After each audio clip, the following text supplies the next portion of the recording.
Ask anyone you pass rowing down the streets of La Paz, and they'll tell you Typhoon Mangkhut brought way too much water, but very few surprises.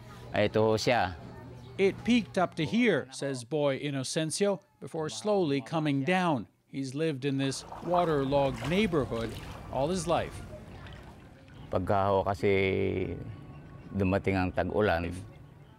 With every typhoon season, the flooding gets worse, he says, either because of the rain here or because they open the dams upstream and drown us.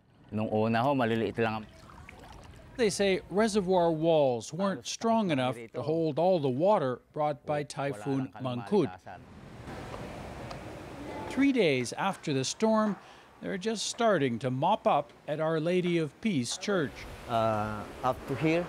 The water was above seat level on the pews until yesterday. Dapat ay takbuhan ng mga tao. When there's a disaster, people are supposed to run to a church for comfort, says Church Secretary Eduardo Marquez. Here, they all run away because it's not safe. Indeed, this is the La Paz town square, and it's been getting wetter and wetter with every passing typhoon, and many of them do pass through here every single year. In La Paz, Mangkhut is an inconvenience. In the rest of the region, it's become a real emergency.